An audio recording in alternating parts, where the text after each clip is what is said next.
कहानी की शुरुआत में हम बिल नाम के एक हैकर को देखते हैं जो इस वक्त पुलिस के सीसीटीवी सिस्टम को हैक कर रहा था। तभी एक ऑफिसर को अपनी स्क्रीन पर कुछ हलचल महसूस हुई, मगर वो कुछ समझ नहीं पाया और उसे लगा कि ये कोई मामूली सी बात होगी। उसी पल अचानक एक अलार्म बज उठा जिसने पुलिस को सतर्क कर दिया और पता चला कि एक बड़े बैंक में कुछ गड़बड़ हुई है। ये देख उन्होंने तुरंत सबसे बेहतरीन टीम को वहां भेजा और स्पाइस नाम के अपने एआई सीसीटीवी सिस्टम को एक्टिवेट कर दिया। कंप्यूटर ने शहर के हर कैमरा को चेक किया और चोरों की कार ढूंढ निकाली। जब उन्होंने चोरों को देखा तो उनके हाथ बिल्कुल खाली थे। फिर कई पुलिस की गाड़ियां उस तरफ दौड़ पड़ी, मगर वहां पहुंचे तो सड़क बिल्कुल खाली मिली। स्टेशन में मौजूद ऑफिसर्स को अभी भी स्क्रीन पर चोरों की कार दिख रही है और आखिरकार उन्हें एहसास हुआ कि उनका कंप्यूटर भी हैक कर लिया गया है, जिसका मतलब था कि चोर पहले ही भाग चुके हैं। अगले दिन पुलिस को पता चला कि सिर्फ एक ही तिजोरी को लूटा गया है, जो कि एक अमीर बिजनेसमैन की थी जिसने अपनी 500 करोड़ डॉलर की क्रिप्टो अकाउंट का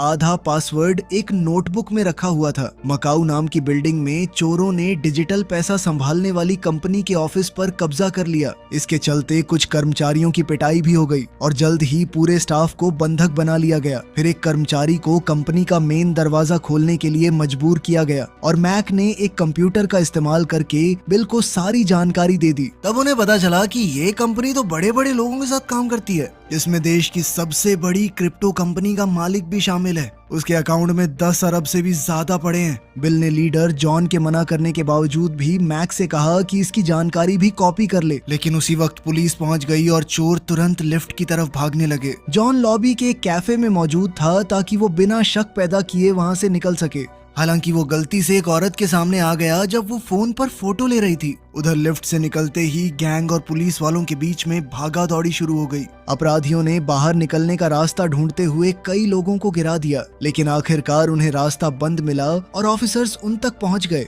दोनों टीम एक दूसरे से जबरदस्त तरीके से लड़ने लगी और इस लड़ाई में चोरों ने कैप्टन सैम को बंधक बना लिया। दूसरे ऑफिसर्स गोली नहीं चला सकते, इसलिए उन्हें चुपचाप देखना पड़ा और अपराधी कैप्टन के साथ लिफ्ट में भाग गए। बाहर जॉन ने अपने ड्राइवर से जाने के लिए कहा, जबकि गैंग अभी वापस भी नहीं आई होती। जब लिफ्ट ऊपर की मंजिलों तक पहुंची तभी सैम ने फिर से चोरों से लड़ना शुरू कर दिया, लेकिन वो अकेला 4 लोगों का सामना नहीं कर पाया और वो उसे हथकड़ी लगाकर भाग निकले। चोर छत की तरफ भागने लगे और जल्द ही सैम भी अपनी हथकड़ियां खोलकर उनके पीछे दौड़ा। हालांकि गैंग पैराशूट लेकर आई थी, इसलिए वो बच निकलने के लिए सीधे टावर से कूद गए। भागते वक्त उन्होंने एक महिला को धक्का दे दिया, जिस वजह से वो किनारे पर ही लटक गई और सैम को उसकी मदद करनी पड़ी। क्योंकि लिफ्ट भी हैक हो चुकी थी, इसलिए सैम ने एक जंपर को टक्कर मारी और खुद उसके साथ टावर से नीचे उतर गया और सुरक्षित रूप से नीचे आ पहुंचा। जब चोर एक होटल की छत पर उतरने लगे तो पुलिस की दूसरी टीम उनका इंतजार करने लग गई और फिर एक भयंकर युद्ध शुरू हो गया। अपराधियों ने आसानी से ऑफिसर्स को नीचे गिरा दिया और अपने औजारों और मुखौटों का इस्तेमाल करके छत से भाग गए। फिर उन्होंने जल्दी से अपने कपड़े बदल लिए, जबकि बिल सिक्योरिटी कैमरों की सारी फुटेज डिलीट करने लग गया ताकि स्पाइस उनका पीछा न कर सके। जल्द ही पुलिस का सीसीटीवी सिस्टम पूरी तरह बंद हो गया और सैम ने होटल में पैदल तलाश शुरू कर दी। पुलिस वालों ने अपने शरीर पर कैमरा फिट कर लिया ताकि वहां से गुजरने वाले हर व्यक्ति को रिकॉर्ड किया जा सके, उम्मीद करते हुए कि शक्ल पहचानने वाला सॉफ्टवेयर उन्हें पकड़ लेगा। जॉन भी भेस बदलकर होटल पहुंच गया और अपने गैंग से मैनेजर का ध्यान हटाने के लिए कई तरह की परेशानियां खड़ी करने लगा। चोर लगातार भेष बदलकर अलग अलग कमरों में घूमने लगे, जिससे वो खुद को कभी टूरिस्ट तो कभी कर्मचारी के रूप में बदलने लगे। इसी बीच सैम ने मैक को देखा और लिफ्ट में हुई लड़ाई की वजह से उसकी कान की बाली को पहचान लिया और बिना देरी के उसके पीछे भाग गया। लेकिन मैक कैफेटेरिया में कई कस्टमर्स में से एक बनकर छुप गया।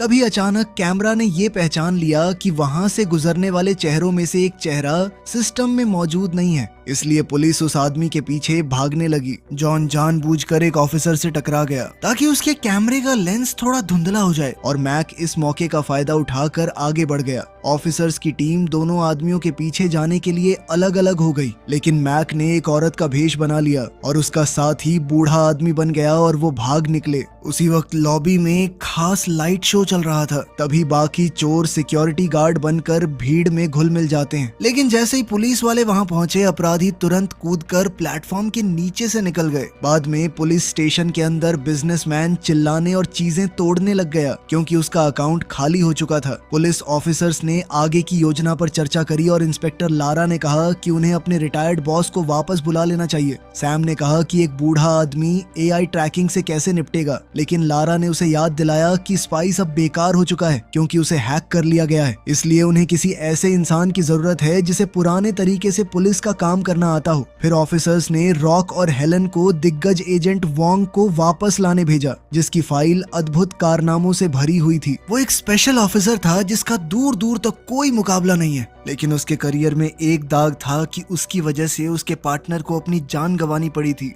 जब वो दोनों वोंग के पड़ोस में पहुंचे तो वो ये देख हैरान हो गए कि वोंग बस कुत्ते घुमा रहा होता है। हेलन वोंग का पीछा करते करते एक कैफे तक चली गई और दिखावा करने लगी कि जैसे वो बस एक स्टूडेंट हो, मगर वोंग उसकी टेबल पर बैठ गया और उसने बताया कि उसने हेलन और रॉक को पूरे दिन उसका पीछा करते हुए देख लिया था। वोंग को उसका नाम भी पता होता है। फिर पता चला कि हेलन वोंग के मरे हुए सबसे अच्छे दोस्त की बेटी है और बचपन के बाद से उनकी मुलाकात नहीं हुई थी। वोंग उसे उसके पिता का बैज नंबर विरासत में लेने के लिए बधाई देता है और फिर उन सब गलतियों की लिस्ट बताता है जो इन दोनों ने वोंग का पीछा करते वक्त की थी। उसने रॉक का बैज भी बिना उसे पता चले चुरा लिया था।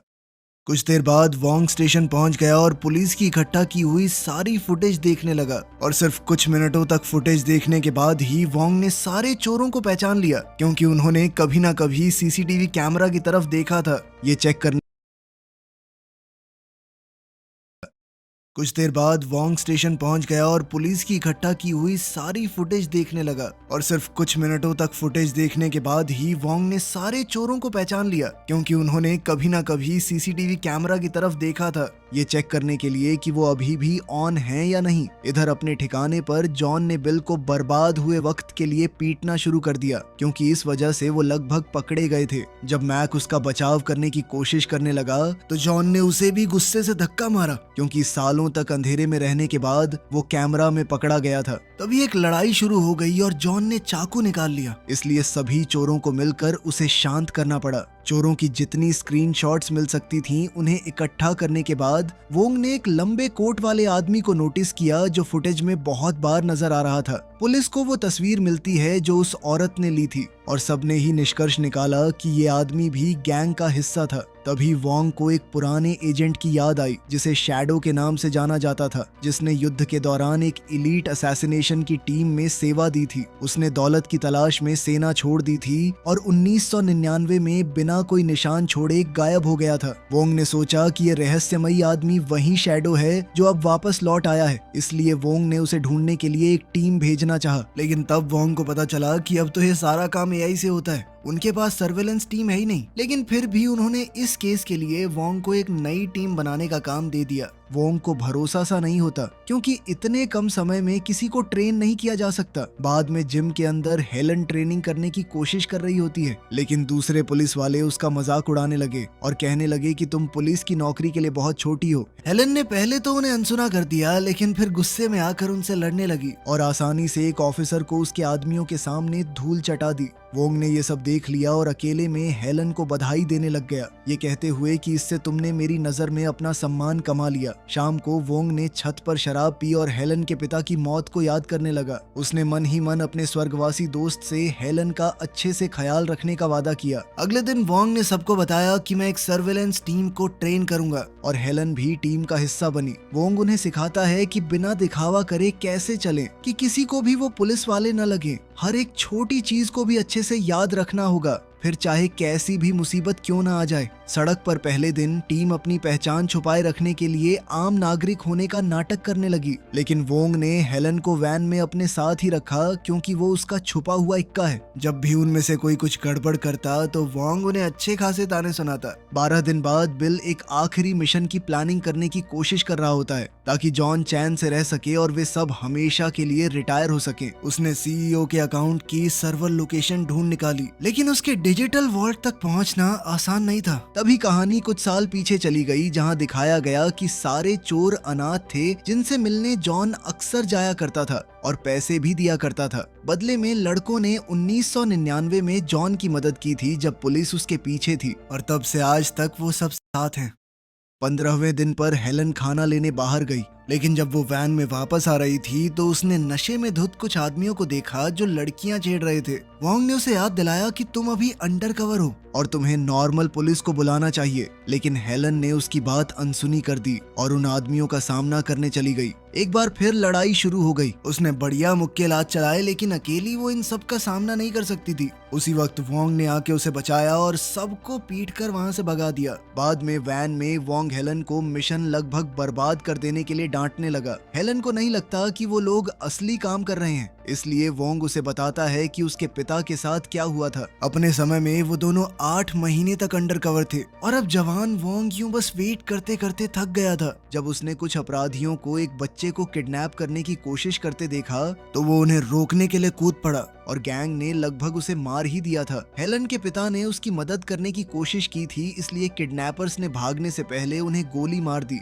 आंखों में आंसू लिए वोंग कहने लगा कि एक पुलिस वाले को कुछ भी अगर करना है तो सोच समझ कर करना पड़ता है। कुछ ही देर बाद वोंग को लगा कि उसने लोकल मार्केट में जॉन को देखा है और उसने सबको अलर्ट कर दिया। टीम मार्केट को घेरने के लिए हरकत में आ गई, जबकि वोंग ने हेलन से कहा कि तुम टारगेट के करीब से पीछा करो, क्योंकि तुम ही एक ऐसी ऑफिसर हो जिसे जॉन ने नहीं देखा। जब जॉन ने लगभग 2 पुलिस वालों को देख लिया तो वो अपने चेहरे छुपाए रखने के लिए किस करने लग गए। हेलन ने जमीन पर कुछ ढूंढने का नाटक किया और जॉन की परछाई देख ली, जिससे उसकी पहचान यकीन में बदल गई। वोंग सबको कैमरा मूव करने या पीछे मुड़ने से रोकता है, इसलिए जॉन बिना शक किए वहां से चला जाता है, लेकिन टीम अभी भी परछाई की तरह उसका पीछा करती रही और पता लगाती है कि वो किस बिल्डिंग में जा रहा है। तभी हेलन ने भी अंदर जाने का फैसला कर लिया और जॉन को उस पर शक होने लगा, इसलिए उसने अपना चाकू निकाल लिया। तभी वोंग ने दोबारा फुटेज पर नजर डाली और नोटिस किया कि जॉन ने हेलन की तरफ 2 बार देखा था। ये समझते हुए कि वो हेलन को पहचान लेगा, वोंग भी बिल्डिंग में दौड़कर चला गया और उसके पिता होने का नाटक करने लगा। साथ ही उसने बहाने से उसके कान से ब्लूटूथ स्पीकर निकाल लिया। वोंग ने जॉन से बात करी और उसे एक सेब भी दे दिया, जिससे उसे फल के अंदर छुपे कैमरा से उसके चेहरे का एक साफ शॉट मिल गया। वोंग ने सेब के उस ऊपरी हिस्से को जिसमें कैमरा था उसे काट कर साइड में फेंक दिया कि ये फल तो खट्टा है। जॉन ने उन पर अपनी नजर बनाए रखी, इसलिए वोंग ने एक अनजान फ्लैट का ताला तोड़ दिया और वे अंदर चले गए। तभी अंदर रहने वाली लेडी घबरा गई और वोंग को उसे चुप रखने पकड़ना पड़ा। लिफ्ट में थूके हुए उस कैमरा की मदद से टीम को पता चल गया कि जॉन कौन से फ्लोर पर निकला है, इसलिए रॉक जल्दी से आगे बढ़ता है और उस एरिया में कुछ कैमरास इंस्टॉल कर देता है, जिसकी मदद से उन्होंने पता लगाया कि जॉन के अपार्टमेंट का नंबर 8002 है। अब पुलिस वाले अपना अगला कदम उठा सकते हैं। वोंग की टीम ने सड़क के उस पार एक अपार्टमेंट किराए पर ले लिया ताकि दूर से जॉन पर नजर रखी जा सके और उसका कचरा चुराया जा सके। उन्हें फटे हुए सुडोकू पजल्स का एक ढेर मिला, लेकिन वो किसी से भी सॉल्व नहीं हुआ। इसी दौरान जॉन बबल रैप फोड़ने में अपना वक्त बिताता रहा। उसके बाद मार्केट में वोंग ने पड़ोसी होने का नाटक जारी रखा और जॉन उसके पास थोड़ी बातचीत करने आ गया, जबकि चुपके से वो उसकी तलाशी भी ले रहा होता है। दोनों ने अपनी नकली जिंदगियों के बारे में बात करी तो जॉन हाथ मिलाते हुए कहने लगा कि हाथ बहुत सख्त है तुम्हारा, क्या बात बंदूक चलाते हो क्या? इस पर वोंग ने बात घुमाते हुए कहा कि नहीं, एक्सरसाइज करता हूँ बचपन से, हाथ मजबूत तो होंगे ही। फिर वोंग ने जॉन को डिनर पर घर बुलाया और हैरानी से वो मान भी गया। शाम में वोंग और हेलन ने उस लेडी को उसका घर इस्तेमाल करने के लिए पैसे दिए। जब जॉन आया तो उसने हिडन डिवाइसेस से हर कोने को स्कैन कर लिया। डिनर के दौरान उसने अपना फोन टेबल पर रख दिया और हेलन ने भी ऐसा ही किया ताकि वो उसकी इंफॉर्मेशन चुरा सके। जॉन उनसे लगातार सवाल पूछता रहा ताकि ये देख सके कि उनकी कहानियां मेल खाती हैं या नहीं, और क्योंकि वोंग को हेलन के असली बचपन की जानकारियां पता होती हैं, इसलिए उसे एहसास होने लगा कि वोंग हमेशा दूर से उसकी रक्षा करता रहा है। जॉन के जाने के बाद वो बिल से वोंग और हेलन का इतिहास पता लगाने को कहता है। पुलिस को पता होता है कि उन्हें हैक किया जा रहा है, इसलिए उन्होंने उन दोनों की फेक प्रोफाइल्स बना रखी होती हैं। कुछ ही मिनट बाद किसी ने दरवाजा खटखटाया और वोंग ने जब उसे खोला तो सामने बिल का ट्विन ब्रदर टिम होता है। मारपीट शुरू हो गई और वोंग उसकी बंदूक गिराने में कामयाब हो गया, लेकिन टिम के पास दूसरी गन होती है। वो लगातार गोलियां चलाने लगा और वोंग बड़ी मुश्किल से किसी तरह बच पा रहा था। दोनों के बीच में अब जबरदस्त लड़ाई चल रही थी। बिल स्क्रीन्स पर लड़ाई देख रहा होता है, लेकिन वो परेशान नहीं होता क्योंकि ये हमेशा से उसके प्लान का हिस्सा था। डिनर के दौरान उसने हेलन के फोन को हैक कर लिया था और अब उसके पास पुलिस स्टेशन के अंदर वाले कैमरा का भी लाइव फुटेज है। सड़क के उस पार वाली टीम लड़ाई नहीं देख पाती क्योंकि बिल ने उनके कैमरास को हैक कर रखा था और उन्हें नकली फुटेज दिखा रहा था। उन्हें शक तो तब हुआ जब हेलन कमरे के अंदर आ गई, जबकि वो तो अभी भी स्क्रीन पे दिख रही थी। इसलिए वे जांच करने के लिए भाग पड़ते हैं। तभी बिल ने अपने भाई को इन्फॉर्म किया कि कॉप्स आ रहे हैं। इसलिए टिम ने जल्दी से काम खत्म करने के लिए धुआंधार गोलियां चलानी शुरू कर दी ताकि वोंग को छुपने पर मजबूर कर सके। फिर वो स्पेशल केबल्स का इस्तेमाल करके बैल्कनी और विंडो से कूदकर भाग गया। अगले दिन सर्विलांस टीम दोबारा सड़क पर लौट आई, जबकि दूसरे पुलिस वाले जॉन के अपार्टमेंट की तलाशी लेने लगे। वहां बबल रैप से भरी एक अलमारी मिली जिसे देख वोंग को एहसास हुआ कि ये सुडोकू पजल्स से जुड़ा हुआ है। तभी अचानक वैन को एक ट्रक ने टक्कर मार दी, जिससे वैन घूमते हुए पुलिस बिल्डिंग में जा घुसी। ट्रक 2 हिस्सों में टूट गया और वैन को दोबारा टक्कर मारकर सबको बेहोश करने के बाद बदमाशों का एक झुंड बाहर निकला और उन्होंने हमला कर दिया। कई ऑफिसर मारे गए और बम से पुलिस कार्स को उड़ा दिया गया। लारा समझ जाती है कि ये सब उन्हें भटकाने के लिए ही किया होगा, इसलिए उसने सर्विलांस टीम को सड़क पर बने रहने के लिए कहा ताकि जॉन को ढूंढा जा सके। हेलन होश में आई और उसने वोंग को कार से बाहर खींच लिया। फिर एक गन उठाकर लड़ाई में शामिल हो गई। उसने जबरदस्त निशानों के साथ कई बदमाशों को गोली मारकर गिरा दिया। जल्द ही वोंग भी होश में आ गया और उसने हेलन के साथ मिलकर रूम में बचे हुए आखिरी आदमियों को हरा दिया। फिर वोंग को समझ में आया कि उन सुडोकू पजल्स के ऊपर ब्रेल में कोड था, जिसे जॉन ने बबल रैप का इस्तेमाल करके सुलझाया था। उसने हेलन से इंटेलिजेंस टीम को कांटेक्ट करने के लिए कहा ताकि वो भी उसके अंदर छुपे कोड का पता लगा पाए। अब बाकी की टीम सीधा पुलिस स्टेशन के अंदर ही घुसती जा रही थी। इसी दौरान सर्विलांस टीम के 2 मेंबर्स ने जॉन को एक पुराने अनाथ आश्रम में ढूंढ निकाला। लारा उन्हें ऑर्डर्स देने ही वाली होती है कि तभी पुलिस बिल्डिंग की लाइट चली गई और पूरी टीम का संपर्क टूट गया। अनाथ आश्रम के अंदर जॉन को कुछ गुंडों ने घेर लिया और वो समझ गया कि बिल ने उसे धोखा दिया है, लेकिन इस उम्र में भी वो एक जबरदस्त फाइटर है और अपने चाकू के साथ एक ही वक्त में सभी गुंडों से लड़ने में उसे कोई दिक्कत नहीं होती। फिर भी उसे 2-3 बार चोट लग जाती है। स्टेशन में वोंग ने बदमाशों से लड़ना जारी रखा, जो खास तौर पर उसी के पीछे लगे हुए थे क्योंकि उसके सिर पर बड़ा इनाम रखा गया था। लेकिन उसने बदले में कई बदमाशों को मार गिराया। हेलन चुपके से इधर उधर घूमती रही जब तक कि उसे एक सैटेलाइट फोन नहीं मिल गया और वो रॉक को ब्रेल के बारे में बताने के लिए कांटेक्ट करने लगी, लेकिन एक बदमाश ने उस पर हमला कर दिया। दोनों में काफी लड़ाई हुई और बहुत जद्दोजहद के बाद हेलन बदमाश औरत को खिड़की के बाहर फेंक कर जीत गई। खुशकिस्मती से बैकअप आ गया और पुलिस फोर्स ने आखिरकार लड़ाई कर दी। ऑर्फनेज में जॉन एक खतरनाक लड़ाई के बाद सभी गुंडों को मार चुका था। उसने गुस्से में कैमरा की तरफ अपना चाकू तान दिया, लेकिन तभी टिम वहां आ पहुंचा और कहने लगा कि ये मेरा आइडिया था। तभी बिल घबरा सा गया क्योंकि उसके भाई की मौजूदगी प्लान का हिस्सा नहीं थी। टिम समझ गया था कि जॉन को जिंदा रखना बहुत खतरनाक साबित होगा और उस पर लड़ने के लिए कूद पड़ा। वो दोनों ही बहुत अच्छे फाइटर्स थे। एक दूसरे का जमकर मुकाबला करते हुए वो एक खिड़की तोड़कर नीचे जा गिरे। टिम ने देखा कि उसके पेट में चाकू घुसा हुआ है। टिम ने उसके खिलाफ चाकू इस्तेमाल करने की कोशिश की, लेकिन जॉन ने उसे उल्टा घुमाकर अपने पसंदीदा बेटे को मार गिराया। पुलिस ने अनाथ आश्रम को घेरना शुरू कर दिया, इसलिए रोते हुए बिल के पास असली प्लान के मुताबिक धमाका करने के अलावा कोई और रास्ता नहीं बचा। कुछ समय बाद लारा ने वोंग और हेलन को बताया कि उसने सीईओ की क्रिप्टो को पिछले मिशन के बाद सुरक्षित रखने के लिए पुलिस स्टेशन के डिजिटल अकाउंट में ट्रांसफर कर दिया था। जब उन्होंने तिजोरी चेक करी तो वो खाली मिली।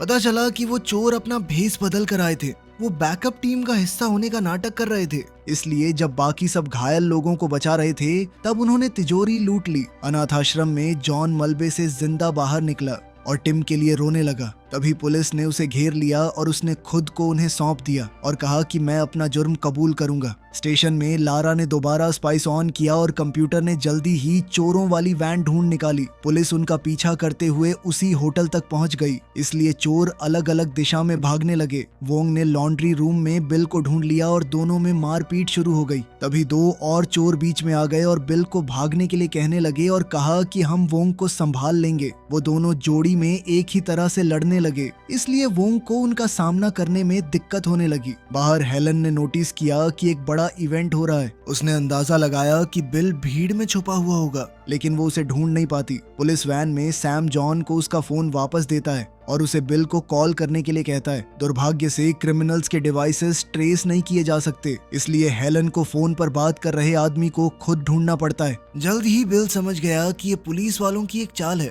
और वो तुरंत दोबारा चलना शुरू कर देता है। हेलन को वोंग की बात याद आई कि कैसे उसने तुरंत पहचान लिया था कि एक आदमी कैमरे को बार बार देख रहा है। वहीं लॉन्ड्री रूम में वोंग ने एक औजार का इस्तेमाल करके एक चोर को बेहोश कर दिया और दूसरे को वॉशिंग मशीन में लॉक कर दिया। पुलिस वैन में जॉन ने ध्यान भटकाने के लिए फोन गिरा दिया और पुलिस वालों से लड़ना शुरू कर दिया। उसने एक ऑफिसर की गैस ग्रेनेड को एक्टिवेट कर दिया और अफरा तफरी का फायदा उठाकर सबको गिरा दिया। उधर रॉक ने हेलन को ढूंढ लिया और सर्च जारी रखने से पहले उसे अपने कान का स्पीकर दे दिया। जल्द ही वोंग ने बिल समझकर किसी और को इधर दबोचा, लेकिन बाद में पता चला कि बिल ने उससे कपड़े बदले थे। इस वक्त बिल एक ट्रेन स्टेशन में एंटर कर रहा था और रॉक उसके बिल्कुल पीछे था, लेकिन वो अपनी टीम को ये बता पाता उससे पहले ही जॉन ने वहां से गुजरते हुए उसे चाकू मार दिया।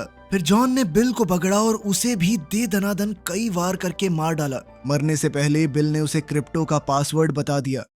जब पुलिस लॉन्ड्री रूम में उन दोनों को अरेस्ट कर रही होती है, तब हेलन रॉक को ढूंढ लेती है, लेकिन वो भी मर जाता है। कुछ समय बाद पुलिस के पास जॉन के बारे में कोई लीड नहीं होती, क्योंकि चुराया गया पैसा मूव नहीं किया गया होता। वोंग ने बताया कि वो पुराने जमाने का चोर है, इसलिए हेलन को एहसास हुआ कि जॉन को क्रिप्टो कैश करना आता ही नहीं होगा। अब वो दोनों चुपके से उस बिजनेसमैन पर नजर रखने लगे और जब वोंग खाना लेने गया तब हेलन नोटिस करती है कि बिजनेसमैन एक होटल जा रहा है। वो उसका पीछा करती है और जान लेती है कि जॉन ने पासवर्ड के बदले पैसे मांगे हैं। उन्हें दोपहर में एक टी हाउस में मिलना होता है। अपनी टीम का इंतजार करने के बजाय हेलन अकेली टी हाउस चली गई और जॉन ने उसे तुरंत पहचान लिया। वो थोड़ा वक्त बर्बाद करने के लिए इधर उधर की बातें करती रही। जॉन ने उन्हें सुन लिया और जल्दी से हेलन को बेहोश कर दिया। फिर पिछले दरवाजे से भागने की कोशिश करने लगा, लेकिन वोंग पहले ही उसे बंद कर चुका था। वोंग ने जॉन का सामना किया, जिसने अपने चाकू से लोगों को मारना शुरू कर दिया था। क्लाइंट्स घबरा गए जब दोनों आदमियों ने लड़ना शुरू किया।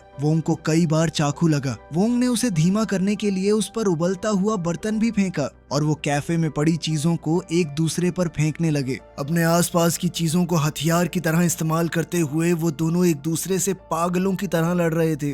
जॉन ने चाकू से वोंग पर हमला किया और ऐसा लग रहा था मानो वो उसे मारने ही वाला है, लेकिन तभी वोंग ने उसे पीछे धकेल दिया। जब हेलन होश में आई, दोनों आदमी टूटती हुई छत से नीचे गिर गए। जॉन वोंग को मारने ही वाला होता है, लेकिन हेलन उसे पीछे से मार देती है, जिसके बाद जॉन उसकी तरफ लपका। वोंग उसकी मदद के लिए दौड़ता है और स्ट्रगल में उसकी गर्दन पर चाकू लग जाता है। ये देखते ही हेलन वोंग को बचाने के लिए आगे बढ़ी। हेलन ने वोंग के घाव को देखा। खुशकिस्मती से वो इतना गहरा नहीं होता कि उसे मार सके, लेकिन इसका फायदा उठाकर जॉन वहां से निकल गया था। वोंग की सिखाई टेक्निक्स का इस्तेमाल करके उसने जल्द ही जॉन को ढूंढ निकाला। जल्दी ही बैकअप आ गया और पुलिस वालों ने सारी सड़कें ब्लॉक कर दी। जॉन ने दोबारा अपने चाकू से हेलन पर हमला करना चाहा, लेकिन इस बार हेलन ने उसकी चाल समझते हुए उसे नीचे गिरा दिया। अब वो अपनी आगे की जिंदगी जेल में गुजारेगा। इसी दौरान पता चलता है कि बिल और टिम का एक तीसरा ट्विन भी था, जिसे बचपन में फॉरेन पेरेंट्स ने अडॉप्ट कर लिया था। स्टेशन सिक्योरिटी कैमरा पर पासवर्ड सुनने के बाद वो क्रिप्टो अकाउंट अनलॉक कर लेता है और पैसे का इस्तेमाल वोंग, हेलन और जॉन पर बाउंटी रखने के लिए करता है, ताकि अपने भाइयों की मौत का बदला ले सके। वीडियो पसंद आई तो लाइक कर देना, चैनल को सब्सक्राइब कर लेना। मिलते